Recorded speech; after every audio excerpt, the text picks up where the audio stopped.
I'm sorry, I'm not jumping. I have my passport. Hare Krišna. Nice to see you. Nice to see you too. Welcome. Thank you, thank you.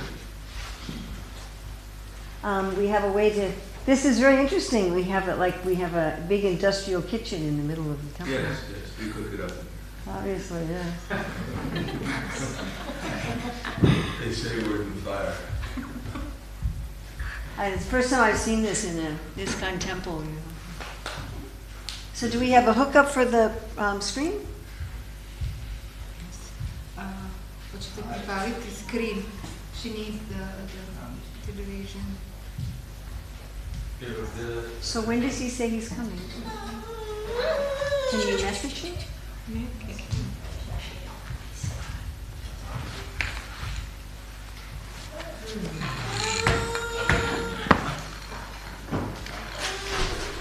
Oh, Hare Krišna. Hare Krishna.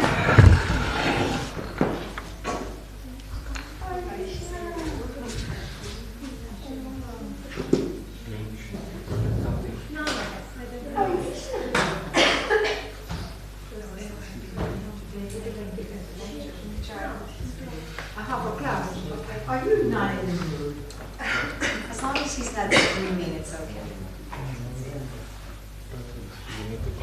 I will need to connect my laptop.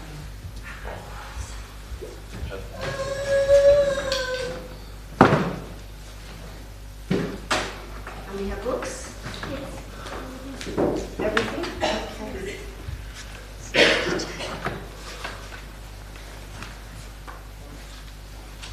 Yeah, that'll be perfect. Thank you so much. So I heard this is where you got stuck in the pandemic, huh? It was a pandemic. Whatever in the world it was. It was part of my plan. It was part of your plan, I see. You're responsible for all that, okay. I was responsible for my pandemic. So this is the chair you were next to when the music stopped? Yes.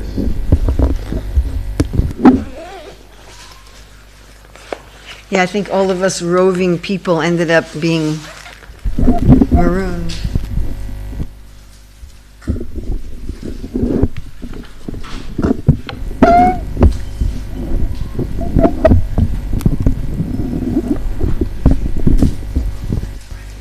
Okay, so I'm trying to figure out which presentation I should give when.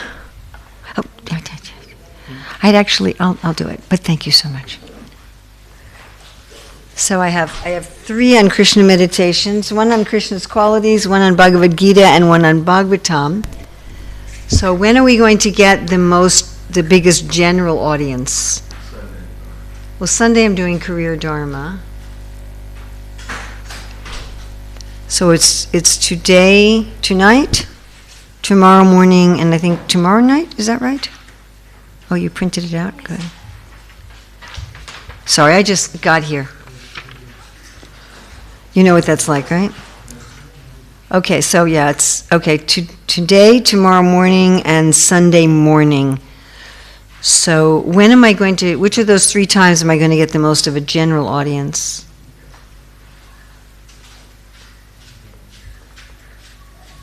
Hare Krishna, nice to see you. No idea? Not a clue? It's all up. We're not in everyone's heart like he is. Okay, that was really not a satisfying answer, Maharaj, but okay. Well, he can tell you something might be wrong. Right, you could tell me something might be wrong. Do you think we'll get more people tonight or tomorrow morning for the class? Tonight. Tonight. Okay. And you're doing a simultaneous translation, yes?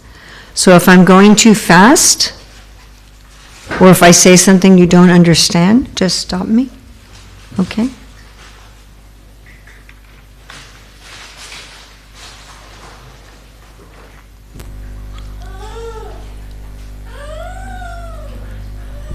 We probably need something here. Does anyone know how to work this?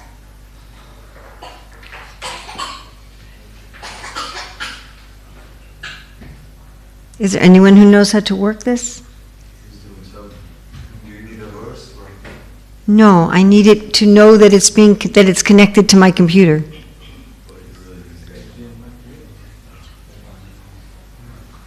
That requires more expertise. There's no point in having something like this if nobody knows how to work it. Just a little aside.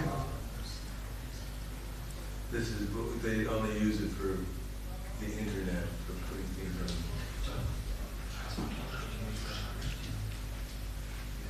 on. Thank you all for your patience. We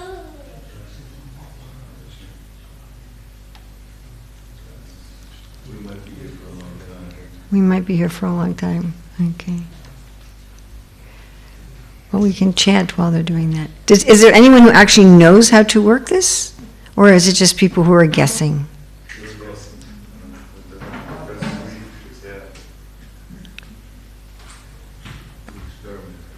You're experimenting. No, it's not going to be any of those. You want to switch to... You must just put the HDMI channel because we have a HDMI cable. You called it HDMI? HDMI. HDMI. This is a new one. HDMI 3.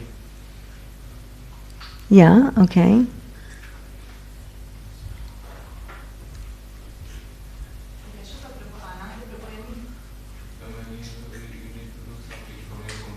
No, my computer's done. But it didn't catch on my computer. Because it's not set right there.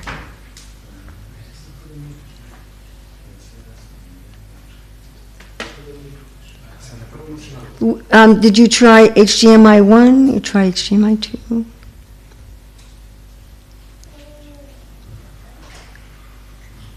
Is there anyone who actually knows?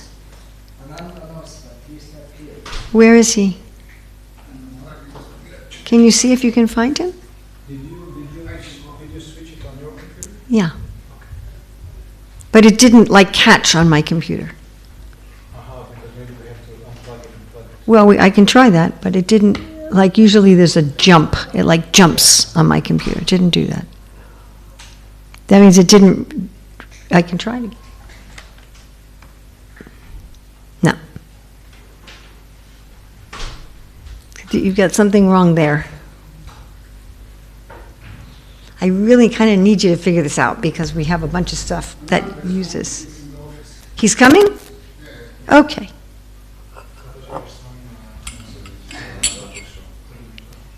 Maybe we can ask him to train somebody so that somebody else knows. Can I look at the computer? It's not on the computer, 100%. Maybe this, because if you press Windows and P, you just want to P.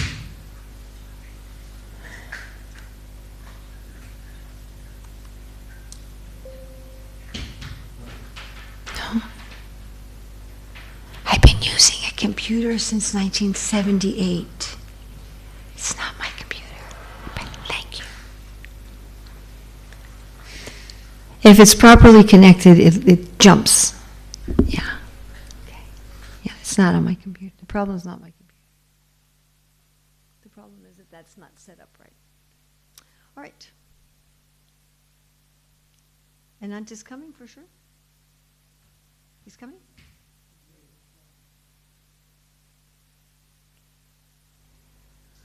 Jaya Radha.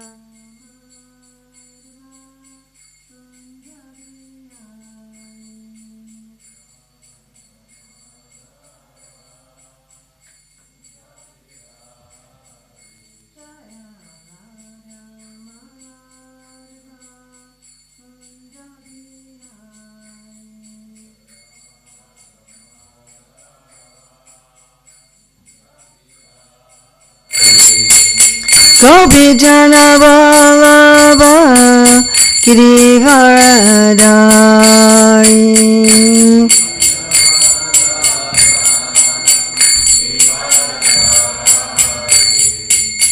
Gopijana Vallabha Girivaradari.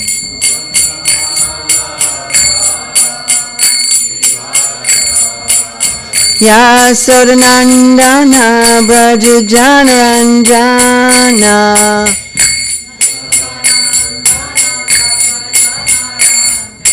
Yasodanandana Brajajanaranjana. Yamuna Tiravanachari. Yamuna Tiravanachari. Jaya Radha Madhava Kunda Vihari.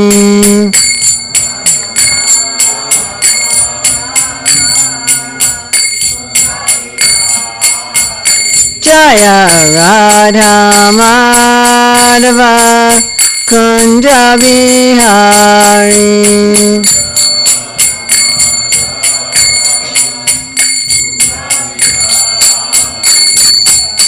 Gopi Jana Ballabha Girivaradari.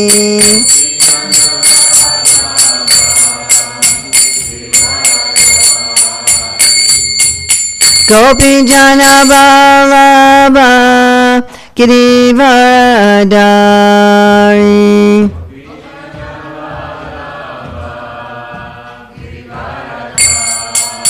Yasadanandana Brajajanaranjana.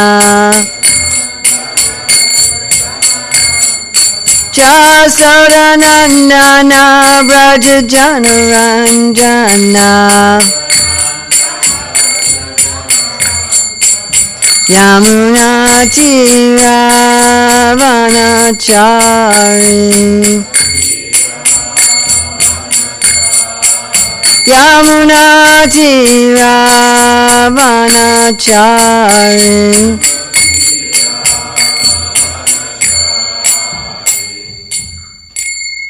Jayam Vishnupad Paramahamsa Parivrajikacharya Asatar Satasri Srimati Zivangre Sesi Bhaktivedanta Swami Maharaj Prabhupada Ki Jai. ISKCON founder Acharya Srila Prabhupada Ki Jai. Anantakoti Vaishnava Vrinda Ki Jai. Namacharya Srila Haridas Thakur Ki Jai. Prem Shri Kaho Shri Krishna Chaitanya Prabhu Nityananda Shri Advaita Gadadhar Shivasati Gaur Bhaktivinoda Ki Jai.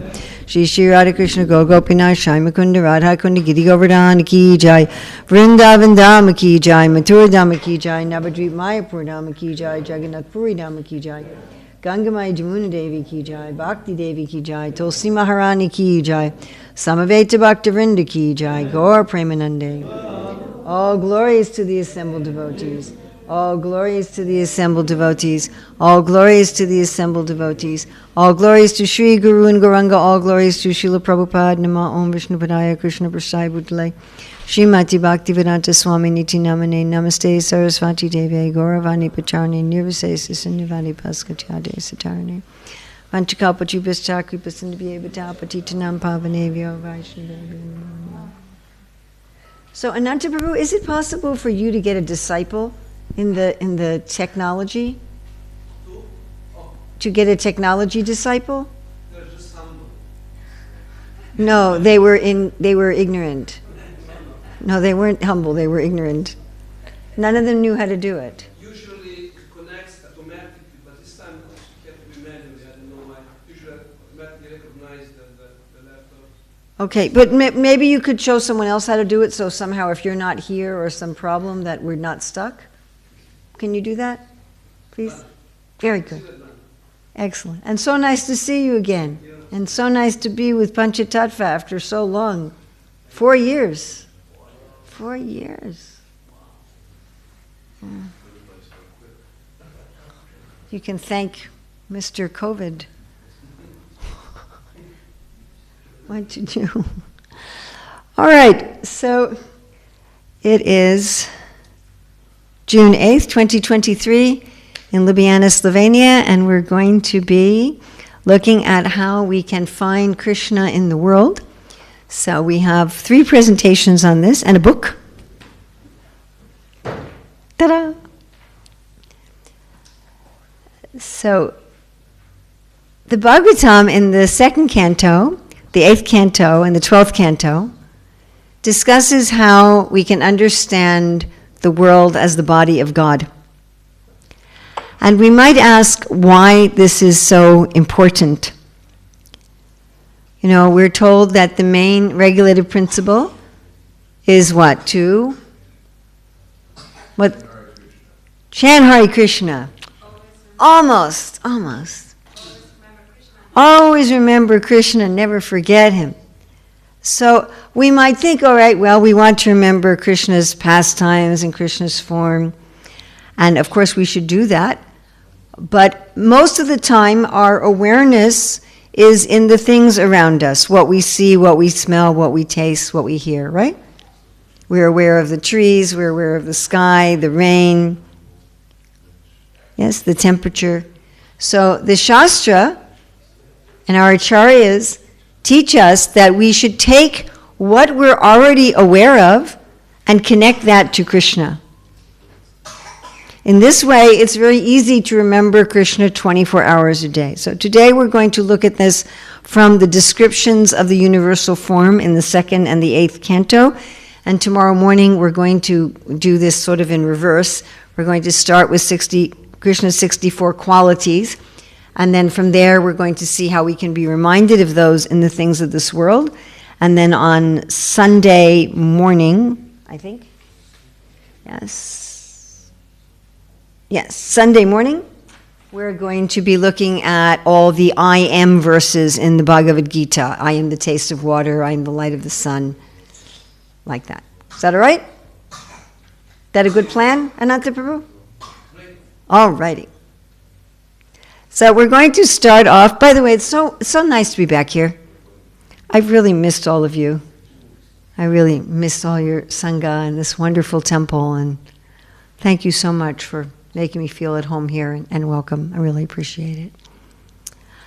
So we're going to start with this verse by Queen Kunti, who says, O Lord of the universe, soul of the universe, O personality of the form of the universe. So the mouth of the Virata Rupa is the generating center of the voice, and the controlling deity is fire. So in our own speaking, we have our external speaking, we have the speaking in our mind, and we know that our voice, either our audible voice or our mental voice, can also act like fire. Yes? Or other people speaking? It can act like fire to purify or to damage. So Krishna's voice is the fire of knowledge that enlightens us and burns our ignorance. And this is something we can meditate on. Oh, very nice. This is something we can meditate on whenever we feel purified by the voice. This I really, really like, that the Lord's skin are the generating centers of the Vedic hymns. Right? When we want to connect with someone, we touch them. And the way to touch Krishna, how do we touch Krishna? By chanting the Vedic hymns, yes. Actually, it's explained with the story of Lord Varaha that the Vedic hymns are his skin and his hairs, especially the Gayatri mantra. So whenever we are chanting the Gayatri mantra or the Hare Krishna mantra, we can meditate on how we're actually touching the skin of the Lord. Now it also says that the hymns are the cerebral passage of the Lord. The brain and the flow of fluid from the brain to the rest of the body. And we can think about here how the Vedas are the brains of our community. Yes, without guidance from the Vedas, our spiritual community could not function, just like the body could not function without the passage of cerebral fluid. We also know that the Vedic mantras come from his words, right? So whenever we are hearing the mantras, of course we know when we're listening to Bhagavad Gita, that's directly the Lord speaking. But whenever we are hearing any of the Vedic mantras, we can meditate on how that is actually the voice of the Lord. Now this is also nice, when our tongue is tasting food, but Krishna's tongue is creating food. Krishna's tongue is generating our food. All of the food that we get is coming from the Lord's tongue. And here Bhagavatam is saying that this food is meant for sharing. Right? In the Shastras, we're not meant to just take food and eat it ourselves. We're supposed to also share. At least one should share with like the creatures around one's house, right? The householders are enjoined give to like the insects and the creatures around one's house. So we know that there's a great connection between Krishna's pleasure in eating and in sharing that happiness with others by distributing prasadam. Then the rasa of everything is his tongue. Yes? So rasa means the essence of anything, especially the essence of enjoyment, and it particularly refers to something that's liquid, and we'll talk about this again on Sunday morning. But all of our senses need some liquidity in order to connect with their sense objects, like our ear needs wax in order to hear, our nose needs mucus in order to smell. If our skin doesn't have any moisture, any oil, then we can't experience any pleasure from sense objects. Our eyes need liquid, obviously our tongue needs liquid.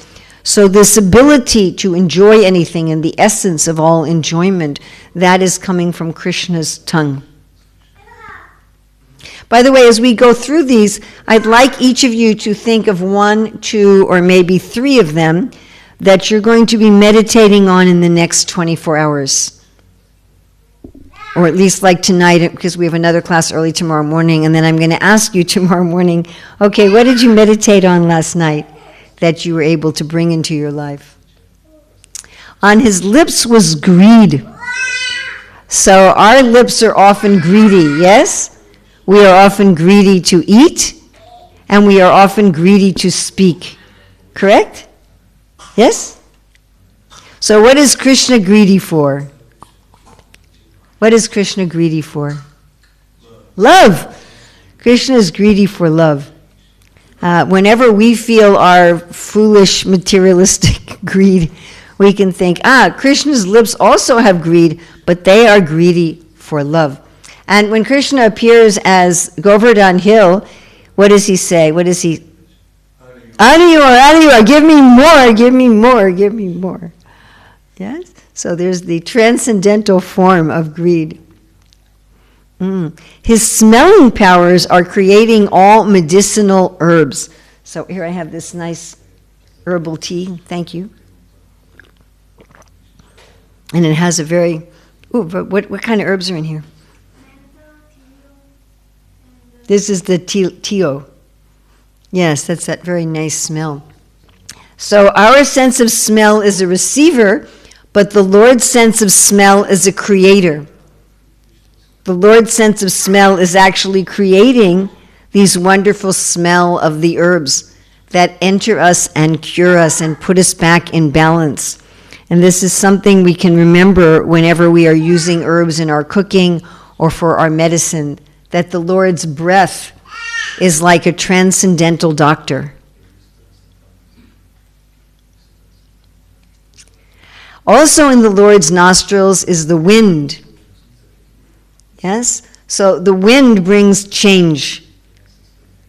It can blow in smoke and pollution, and it can blow it out.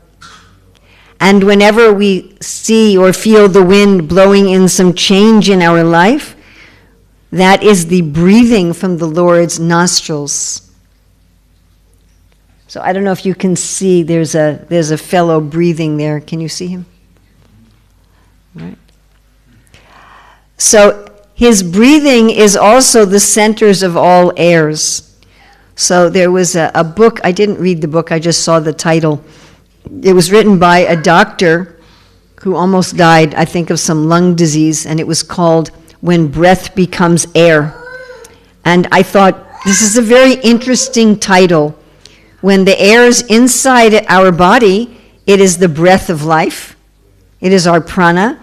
And when it is outside of our body, we think of it as just something mundane. It is just air. But Bhagavatam is saying that the air is the Lord's breathing. The Lord is the personality of the form of the universe, and his breathing is actually his prana. So when we are breathing in, we are not just breathing in something inert. We are actually breathing in the Lord's breath. And here we have some more meditations on this, that the Lord's smelling creates all the fragrance of the world. Now one could say, well, what about the bad smells? But even the bad smells, they warn us that something is infectious, right? Or perhaps something is on fire. So even these so-called bad smells are the Lord's love. Yes? And here we have again this concept that the air everywhere that is giving oxygen to us, nitrogen to some of the plants, carbon dioxide to some of the plants, that this is the Lord's breath full of life, giving life to all living entities. Then this one I really like, and we have a beautiful, can you see if you can find the picture for this there? It's really nice. So this is that the Lord's eyes are the generating centers of all kinds of forms, and they glitter and illuminate. So again, our eyes can see forms, and the Lord's eyes create forms. Everything we're seeing has been created by the eyes of the Lord. Isn't that cool? Right? I mean, I can't do that. I can't look at this table and look a piece of cheesecake into existence. Right? But Krishna's looking at the world and everything comes into existence. And then his eyeballs, you know what are the eyeballs? Yeah? You know what are the eyeballs? Yes? Yes? Okay. So they're the sun and the heavenly planets. Yes. So this is the Lord is observing us through all the planets. He's witnessing our lives. He's witnessing our victories. He's witnessing our difficulty. Right? And now we have his eye pits. So this is, we might think of eye pits as kind of gruesome, like you might think of this with a skull, with eye pits. But the Lord's eye pits, they are outer space. When you are looking at night, it's going to be in the third part. It's going to be in the third part about the Bhagavatam. Yeah, somewhere around there. There you go. Yeah, that one. Can you bring it up? Yeah. Nadia Mani did a really nice job with this one. So this is, the eyes are the generating centers of all forms, and they glitter and illuminate. Thank you. So the Lord's eye pits are not some place of horror like in our body, but they're actually a place of great wonder. Such a nice thing to think of when you look at the night sky. Looking into the beautiful eye pits of the Lord. And his eyeball is the power of seeing. Prabhupada often talks about how our seeing is dependent on the sun, that first Krishna has to see and then I can see. So Krishna is seeing with the sun, and by his seeing power, I am able to see. And then this is really nice about his eyelids. So his eyelids are the day and night. When his eyes are open, it is day, and when his eyes are closed, it is night. So we can think about, when I go to sleep at night and I am relaxing, that is the time that Krishna's eyes are closed. And we are waking up and we are active, that is the time that Krishna's eyes are open. So this is for the sunrise and sunset. So this is the Lord's garments. And we can think about in the morning when the light goes from yellow to copper to gold. This is like Krishna's yellowish saffron-colored garments over his dark bluish form as the sky and the sunlit clouds are making the juncture of the day and night. And on his neck are all the sound vibrations. And I like to think of this when I see birds. Often when you see birds, their neck is moving, right? When they're making some sound. And how Krishna's neck is making all the sounds of the Vedas and all sounds. And then his ears hear everything, but especially the Vedas. So just like we especially hear the sound of our own name, if there's a lot of sound going on, a lot of noise, we can especially pick out the sound of our name. So Krishna's hearing everything, but especially he hears his name. And here his sense of hearing generates the sky and generates sound. So we have a similar principle here to what we had with the breathing and the eyes, that our ears are receptacles for sound, but Krishna's ears are creating sound. So all of the sounds that we are hearing, they are coming from Krishna's ears. Everything we are hearing, he has heard first.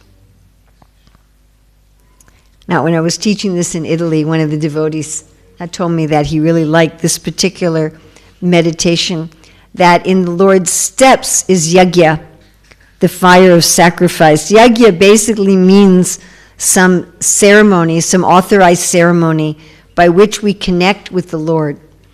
And although there are certain specific times and ways of doing yajna, right? You have to chant these mantras properly. If you mess up, you'll get someone who Indra kills, or someone who kills Indra, you'll get it wrong, right? You'll get a girl instead of a boy if you just say the mantra a little wrong. But actually, everything that we do in life is meant to be yajna, as Krishna explains in Bhagavad Gita 4:24. With every step that we take, everything should be a ceremony of connection with the Lord. And as we go through our day, we can think about the Lord's steps moving through our lives and helping us to connect with him. Then in his touch were lusty desires. So all of us know that all it takes is for a man and a woman to touch each other, and immediately they can feel some lusty desires. I heard one amazing story, true story, that there was a gathering in the Catholic Church of the priests and the monks and the nuns, and as they were going through a doorway, one nun and one monk, they were going through a doorway, and they didn't even touch each other's skin. She just touched his clothes, and from that they eventually married each other. So, Hare Krishna. So I see that in life we are all very aware of this principle, and so we take great care about who we touch, isn't it? Yes? And we'll be specifically trying to avoid touching people, and whenever we notice that we're doing that, we can remember this about the Lord. Now this one I find this one and the next one, I find a very easy meditation, because I usually go outside every day and take a walk, and generally where I walk there are trees. So the trees are the hairs on his body, right? We can get some sense, this is a picture from Govardhan, we can get some sense when the wind moves the trees, how beautiful are the hairs on his body. And I also like to think, like on the little hairs on our body, sometimes there's a little insect walking. You ever have a little insect walking on your arm? Yes? So I think like that. When I'm walking out in the trees, I am like some little insect walking on the body of the Lord. And it's such a nice meditation. I feel so close that here I am, on the Lord's body, walking among his hairs. I find it a very, very, very easy way to connect with the Lord. This is also a very wonderful one. Almost every day we see clouds. And so the clouds are the hair on his head. So of course Krishna's hair is what color? Blackish. So today we saw many blackish clouds, but often the clouds are white. So when does Krishna hair look whitish? Yes, when it's sprinkled with the dust of the cows, especially in the afternoon when he comes back to Vraja. What personality in the Bhagavatam meditated on Krishna's hair covered with dust in a different scenario?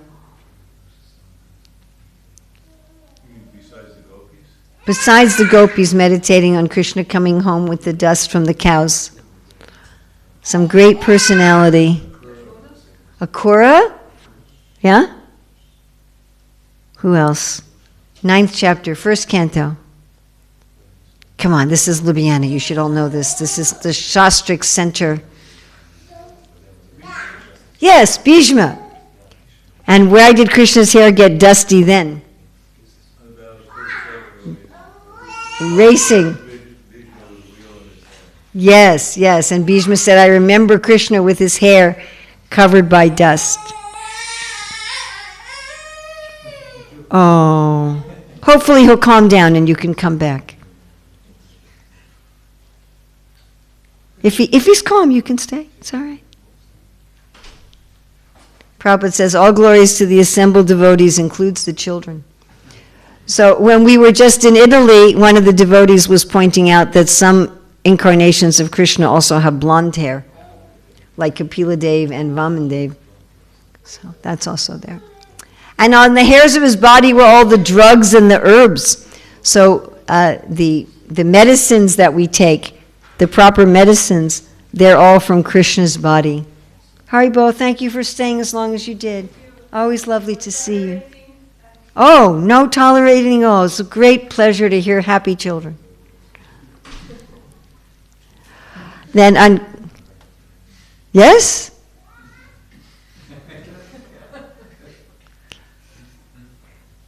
There's no religion in the world that has ever prospered just from converts.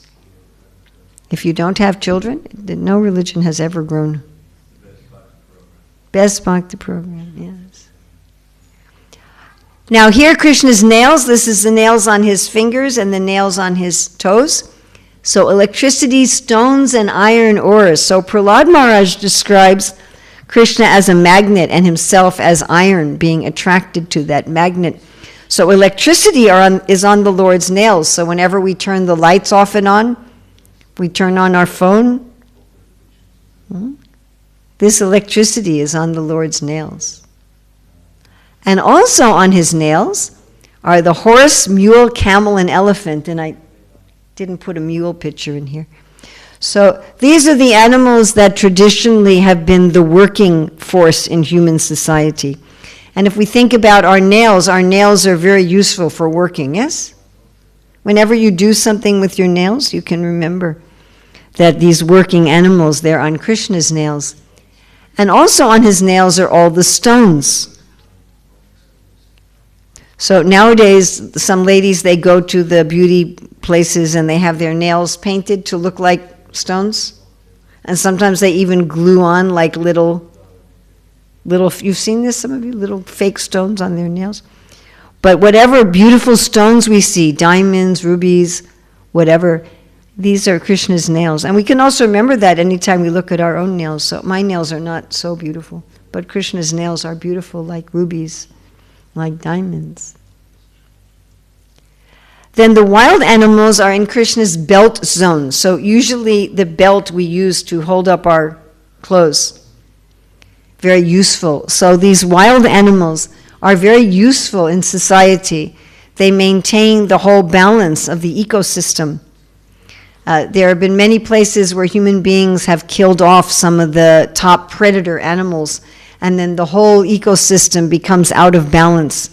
There was a very interesting documentary about how in one big park in America, Yellowstone National Park, they intentionally brought back one group of wolves. And from this one group of wolves, it completely changed even the flow of the rivers in the park. Unbelievable. What happened, because the wolves are there, the deer changed where they were eating.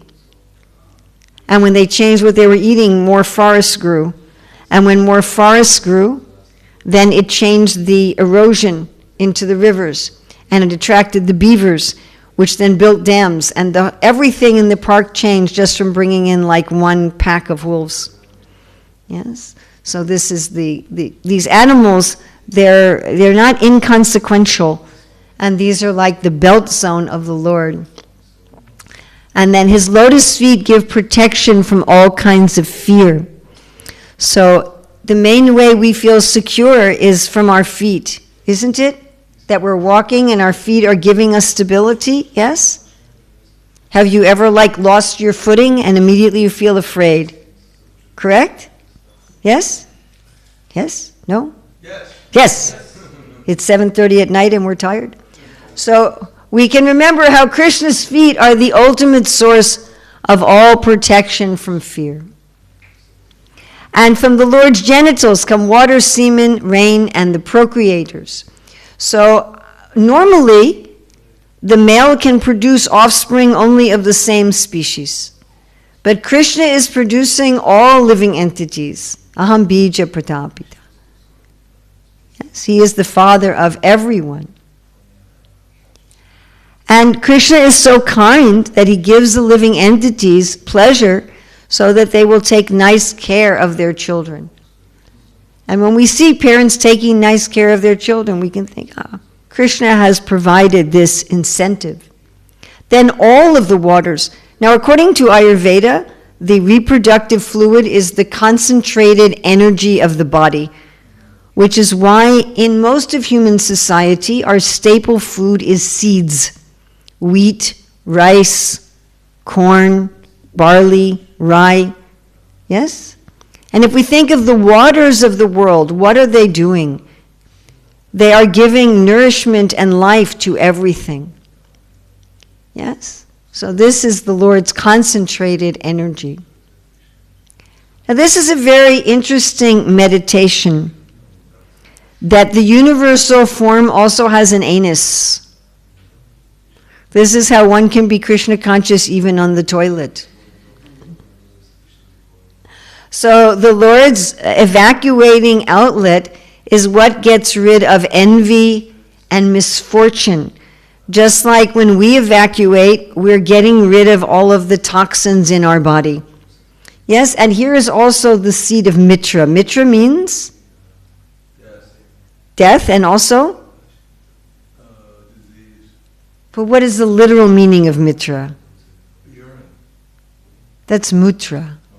Mutra, close. But mitra, friend.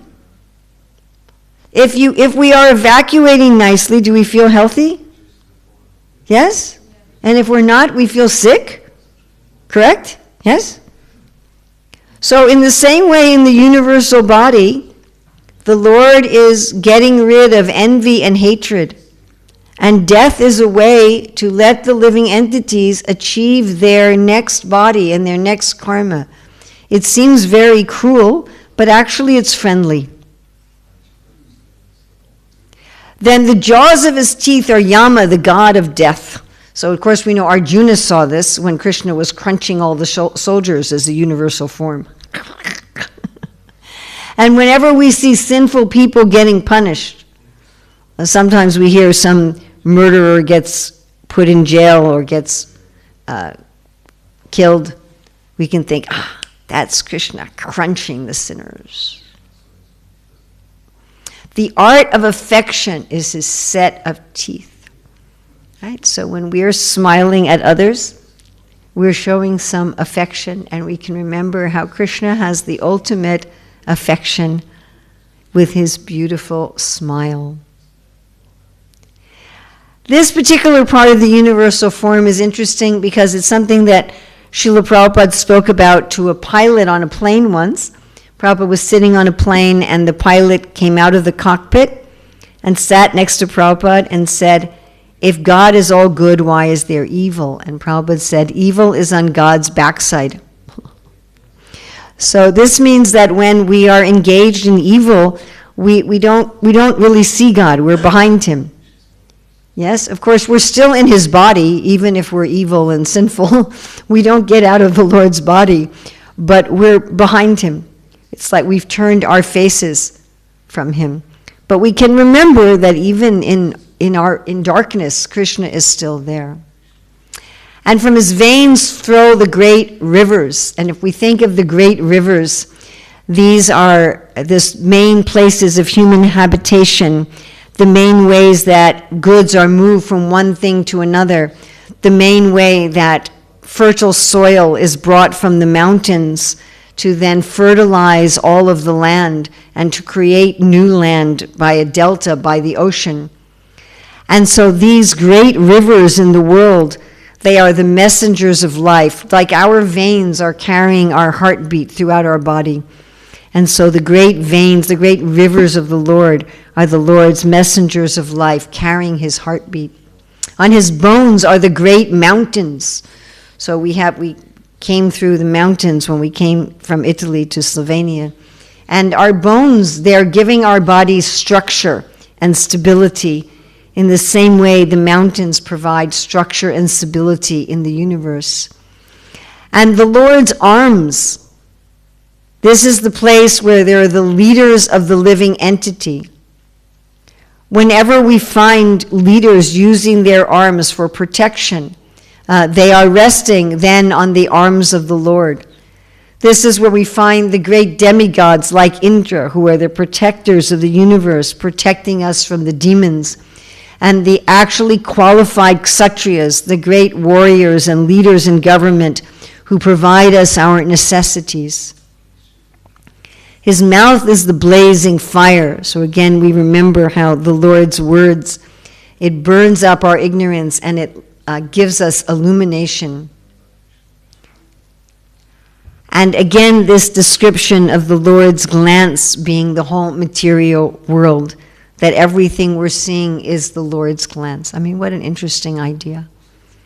That these pillars and everything is the Lord's created this with his eyes. Then modesty is his upper lip. So if we're very modest, we may do like this with our lip. So the Lord is very modest. He's like an artist that didn't sign his picture. Right? We look out at the world and we see so much beauty, so much intelligence, but Krishna's kind of hiding. He's a little shy. Yeah, so this is his upper lip of shyness. And then hankering is his chin. So we see this especially with children. If they want something, they put out their chin. So of course Krishna is hankering for love. He's hankering for lila. He's hankering for exchanges with the living entities, that whatever we hanker for is not really, in this world, is not really very consequential or helpful, but what the Lord hankers for is something that is for the benefit of everyone.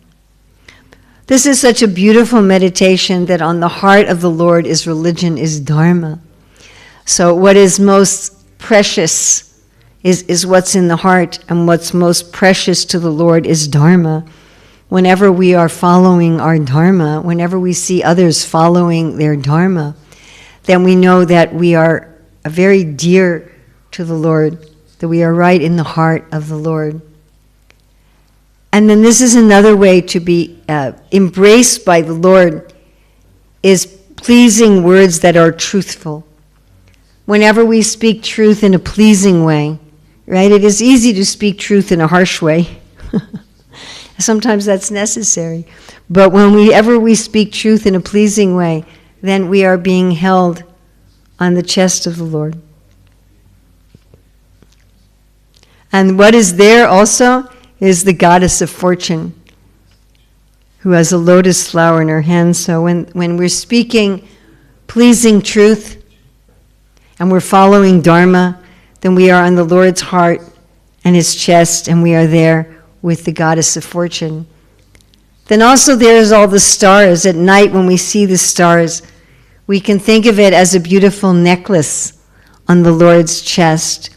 It's described that Krishna wears strings of pearls that often looks like stars, and that sometimes he puts such pearl ornaments on his beloved that also looks like stars.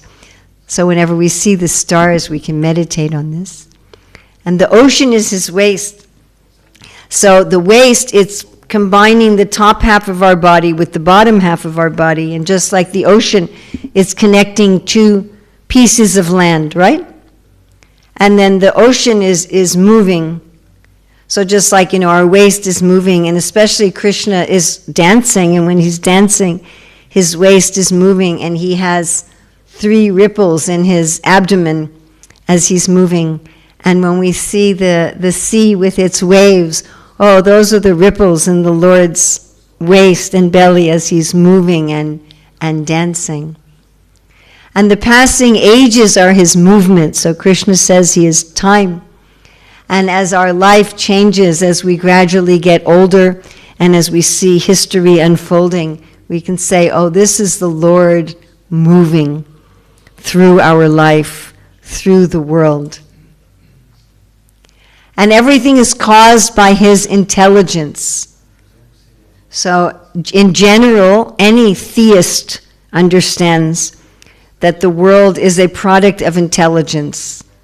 There was a theistic movement against Darwinian explanations called intelligent design, that anyone can understand that the design of this world requires a tremendous intelligence. I mean, even just to make, this table requires great intelligence, right? A monkey couldn't have done it, or a 1-year-old child. I mean, you have to have intelligence. And this table is extremely simple if we compare it to even one cell in the world. And there in his intelligence are Lord Brahma and the great saintly persons. So when the saintly persons are speaking, we're actually connected with the intelligence of the Lord, which is one reason why we want to associate with great sadhus. So we looked at the Lord's intelligence, now we look at his mind. So his mind is the moon, the reservoir of changes. Now our mind is very changeable. Chanchalahi mana Krishna, right? Is our mind always changing? Always, yes? So it may seem that Krishna's mind is changing. It may seem, oh, sometimes Krishna likes me, sometimes he doesn't like me. Sometimes he's making everything favorable for me, sometimes not favorable. But actually the moon itself doesn't change. It just appears to change. So it may appear that Krishna is changing, but actually he is constant, he is fixed in his affection for the living entities. And then Rudra is his ego. So our ego is very much connected to anger. Have you noticed that? Everybody noticed that? Yeah? One of the main reasons people get angry is they feel insulted. I remember hearing Vraj Bihari Prabhu, who is a professional mediator and who helped found ISKCON Resolve, and he was giving a report once to ISKCON leaders about what he had done in the last year to resolve different conflicts. And he said there were 2 conflicts we couldn't resolve because the people in those conflicts felt very insulted. So when we think that we've been insulted, when our ego thinks, oh, I've been insulted, we become very angry. So Krishna also, the universal body, also has this ego of anger. But Rudra in the universal body is not destructive. Our anger is destructive. You say, well, Rudra is, what are you talking about? Lord Shiva destroys everything. But his destruction of everything is beneficial. Our destruction of everything is just destructive. You understand? When I'm angry and I'm destructive, I'm just destructive. It doesn't help me, it doesn't help anybody else. It's only harmful. But the destruction in the universe brings new life. Death always brings new life. It brings a refreshment. It brings a reinvigoration. And we'll talk about this a lot more when we talk about the Bhagavad Gita I am verses. This is a very, very easy way to meditate on Krishna in the world, because I think every day we have some contact with birds. I mean, I don't know where you would be, maybe if you're in an airplane all day, but otherwise you will see birds or you will hear birds pretty much every day, correct? So in what way are birds an indication of Krishna's art? The variety. Oh, what a lovely answer. Such an incredible variety of birds. Unbelievable variety. How else? Freedom. You know, I love teaching. You know why I love teaching? Because the devotees in the audience come up with things I never thought of and teach me. So those 2 answers I never thought of. We don't even have them in our book. Freedom and variety. We'll have to add that to a second edition. What else? How else do birds exemplify Krishna's artistry? They're lovely singing. They're lovely singing. What else? Colorful. Colorful. We saw some people today with blue hair, and I said they're trying to be birds. The birds are more beautiful than the people with blue hair. Have you noticed yet? And what else? So their singing, their beauty, their variety, their freedom. They're lovely movements. They're lovely movements. Yes. It's such an easy way to be Krishna conscious. Every day we either hear birds or see them or both. Ah, Krishna is an artist. Humanity is his residence. So Krishna lives everywhere, but only in human society. Prabhupada makes this point many times, that only in human society is there religion. And they say the church is a house of God. Yes? I don't know if they say that but you say that also? In English we say, this is a house of God. It's where he lives. And God is living here. Yes? This is his home. You have a bed for the deities too, right? So he stays here, he sleeps here, he eats here, it's his home. And all of us here are staying in the servants' quarters, yes? Yes?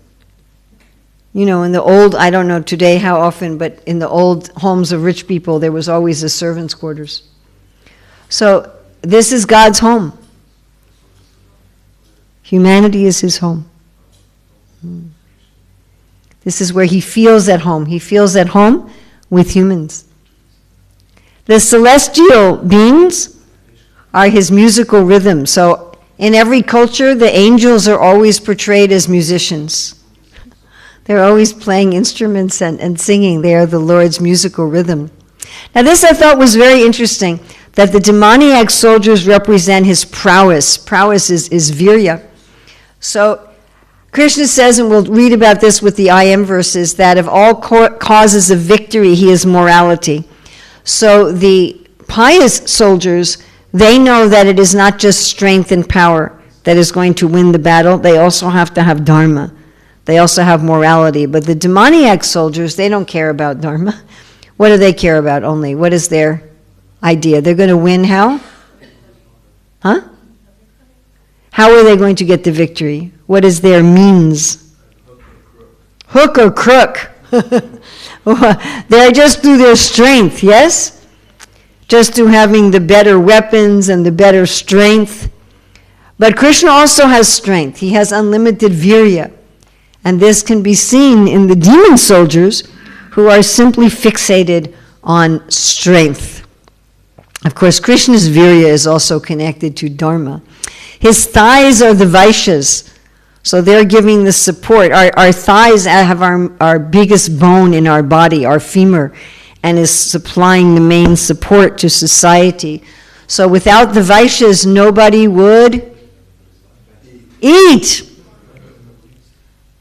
Nobody would eat. Nobody would have clothes to wear. They are the main support holding up. They are the thighs of the Lord. And the sudras are under his feet. It's interesting, I've been asked many times, especially we were just about to produce this book on career dharma, varna dharma. And many people say to me, what about this Kalo Sudra Sambhava? Everybody's a Sudra in Kali Yuga. So just this morning, I was hearing Srila Prabhupada explain that what this means, it doesn't mean that everybody in Kali Yuga only has Shudra tendencies. That's not what it means, because Prabhupada talks about how the four varnas exist in every society. But what it means that generally in Kali Yuga, everybody is serving somebody. And this is the main aspect of people in the Sudra Varna, that they're engaged in service. Now, for people who have a Brahminical, Kshatriya, or Vaishya mentality, if they become beholden to someone, there becomes a corruption in their occupation. But this mood of service of the Shudras is actually very beautiful for somebody of a Shudra mentality. In fact, this mood of service in the Shudra Varna is very, very close to bhakti, isn't it? Because bhakti is all about service. So I was thinking how, the artists, they're painting a painting that goes in someone else's house. Their happiness is in serving others. And therefore, they are the most under the protection of the feet of the Lord.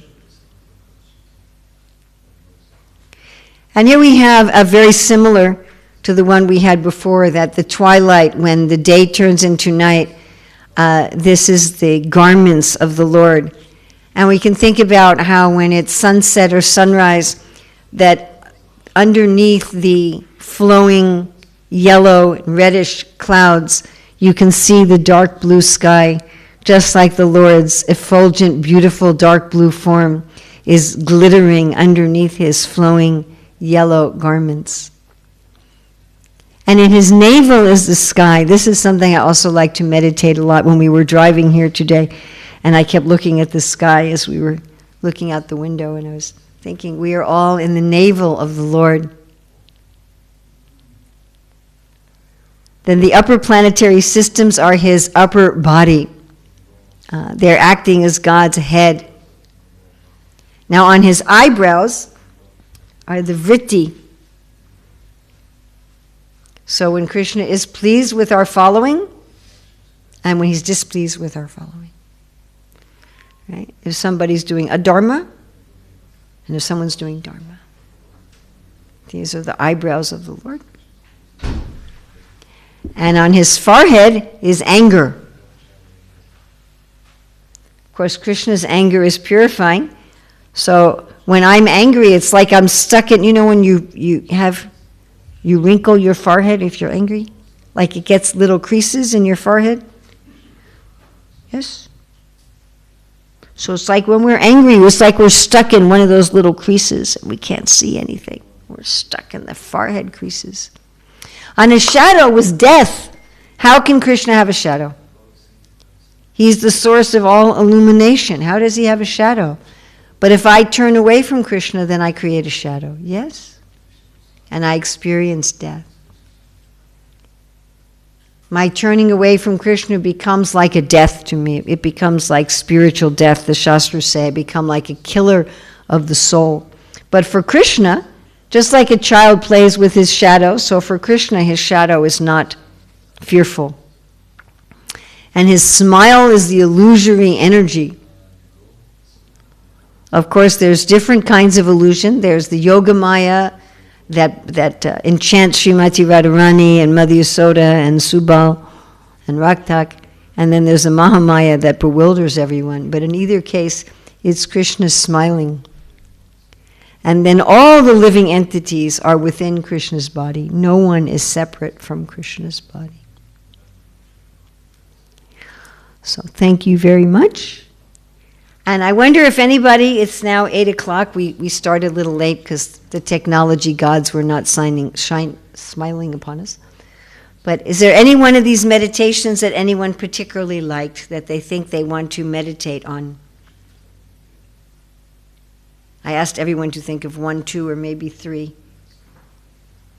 Which one would you like to meditate on? Colorful birds. The colorful birds as Krishna's artistry. What else? The eyeball as the sun. Yes, what's another one that you would like to meditate on? Huh? His teeth as affection. And someone can say in Slovene, and you can translate also. Was I going slowly enough and clearly enough? Yes. His hair. With the cloud hair or the... Oh, like walking on like... Oh, that is so nice. Anytime you're walking by the trees. Anybody else? Yes. I like bones. Oh. I like mountains. You like mountains. You can think of them as Krishna's bones. Very nice. Now you can turn your liking of mountains into Krishna consciousness. Very wonderful. Somebody else. Jai Shishi Panchatattva. Jai Shishi Gaurnitai. Huh? His dress. Oh, his chest. Which one of the chests? The pleasing, truthful words. Very nice. And his hair. His hair. Yeah, this is the trees in the mountain. The trees in the mountains. So you have his bones and his hair, and the tree, walking in the trees in the mountains. And then you will also hear the birds. Why is there no fruit? I would like to learn fruit. The fruit. With the I am verses, we'll get to the fruit. But wait till Sunday morning, then we'll get to the fruit. Yeah. Something to look forward to. Any others that anyone wants to meditate on? Nostrils. The nostrils, which one? Both the nostrils. Woohoo! I love devotees, you know. Devotees are great. I'm so glad that Prabhupada gave me this wonderful family. Which meditation of the nostrils? The wind. Very nice. Very nice.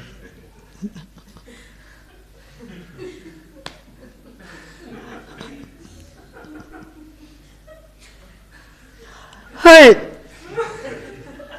That's wonderful. All right. Well, thank you very, very much. And if any of you are interested in our book, it's on Amazon for 30 euros. We have just 30 copies here, right? Hardly any copies. We had to keep the devotees who wanted to buy them in Italy. We said no. We have to save some for Ljubljana. So here they're just 20 euros.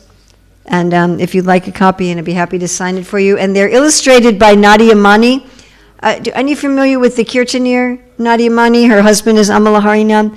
So she illustrated, we have 90 beautiful illustrations of these verses and different meditations. So we'll be having these the next few days. So thank you. Srila Prabhupada ki jai. Srimad Bhagavatam ki jai.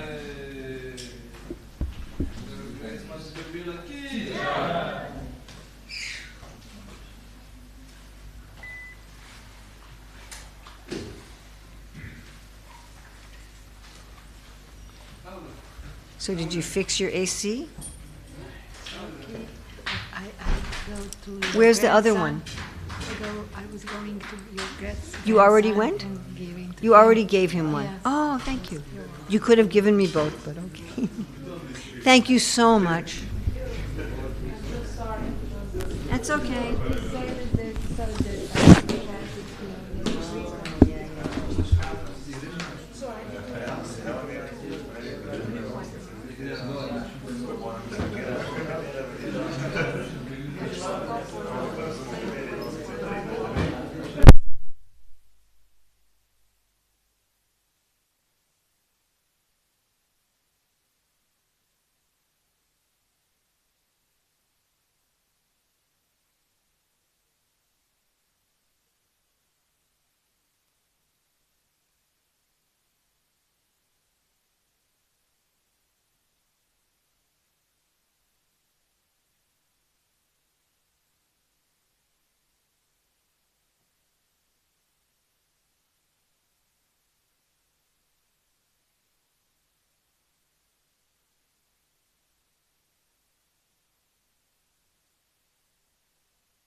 Isto zato smo šli postavljali dejstva na stanje, še pa teh stvari se jani, če pa novo kaj pomoći.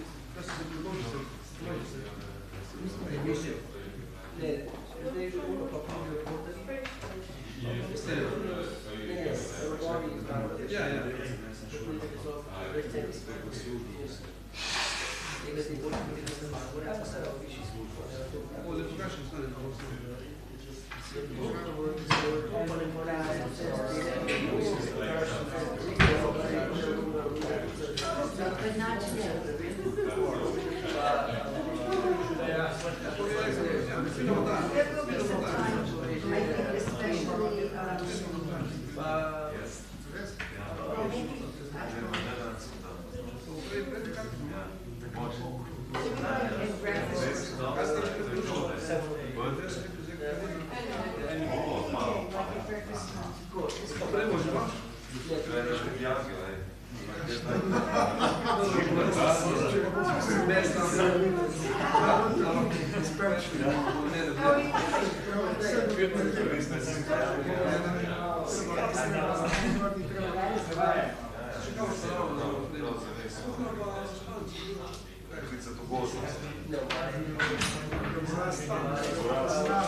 Next week,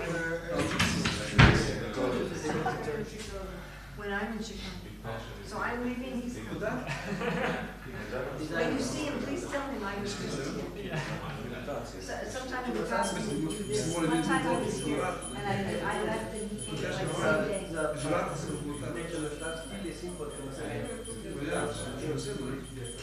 Yeah, maybe sometimes. Čile, pa da moramo pa nekako se da moramo to bomo. Rekel sam, da bomo zbili nekaj želji, velika pa da dobro. That's fine. I am enjoying Kamosita. She's a disciple of the Buddhist one. We were together.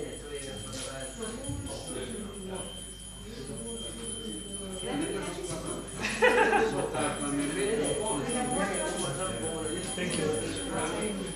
Not today. No, I had a big one.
Hare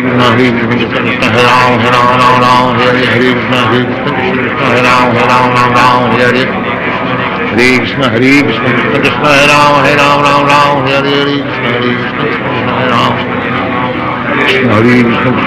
Rama, Hare Rama, Rama Rama.